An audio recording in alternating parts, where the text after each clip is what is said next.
আসসালামু আলাইকুম everyone, welcome to our video. কেমন আছেন সবাই? আজকে একটা সুইট রেসিপি নিয়ে চলে আসছি। সুইট আইটেম, সেটা হচ্ছে শামুক পিঠা। শামুক পিঠা দুধে ভেজানো এই মিষ্টি রসালো শামুক পিঠা খেতে কিন্তু অসাধারণ লাগে। তো চলুন দেখে নিই কীভাবে আম্মু বানাচ্ছে। এখানে এই যে এভাবে করে আটার ডো তৈরি করে নিয়েছে।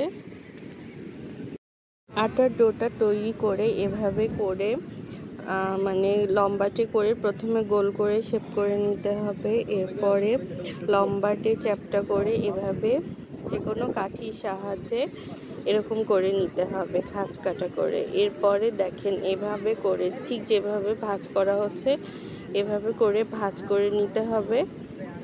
এই যে এভাবে সাইড দিয়ে জাস্ট লম্বাটে করে একটা ভাঁজ করে নিতে হবে। শামুকের গাও কিন্তু মানে শরীরেও কিন্তু এরকমই কিছুটা দেখা যায়।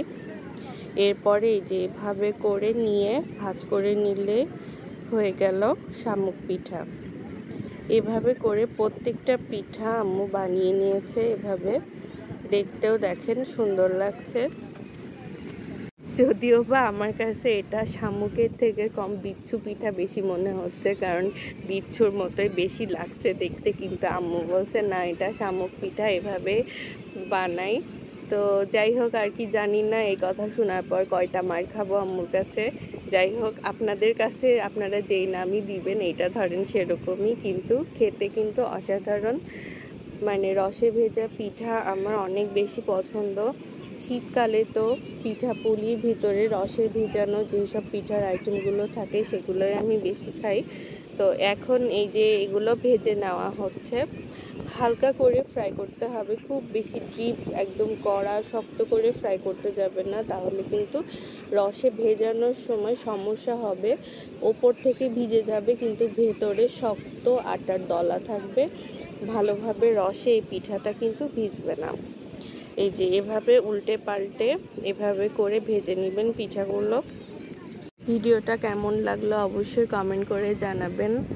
আর ভয়েসটা যেহেতু আমি মানে সি বিচে বসে বসে দিচ্ছি, সেজন্য হয়তো বা অনেক নয়েজ যাচ্ছে, কিন্তু কি করব বলেন, কাজ তো ছাড়া যায় না। কাজ যেখানেই থাকি না কেন মানে কাজকে সাথে নিয়েই চলতে হবে, এটাই জীবন। তো যাই হোক, এই যে পিঠাগুলো প্রায় ভাজা হয়ে এসেছে। কেমন লাগলো এই ভিডিওটা অবশ্যই জানাবেন। কিন্তু পিঠাগুলো ভাজা হয়ে গেলে এরপরে দুধে ভিজিয়ে দিতে হবে। দুধটা চিনি দিয়ে জাস্ট ঘন করে জাল করে নেওয়া হয়েছে। সেই দুধের ভেতরে এই পিঠাগুলো ছেড়ে দিলেই এরপরে মিনিমাম 5 থেকে 6 ঘন্টা ভিজিয়ে রাখতে হবে। সবথেকে বেশি ভালো হয় আজকে পিঠা ভেজে তারপরে ভেজানোর পরে সকালবেলায় খাওয়া, তাহলে এইটা অনেক বেশি রসে ভেজানো পিঠা তৈরি হয়ে যায়। সাথে ছিল রসুন পিঠা, এটাও রসে ভেজানো পিঠা। তো সবাই ভালো থাকবেন, সুস্থ থাকবেন। আল্লাহ হাফিজ সবাইকে।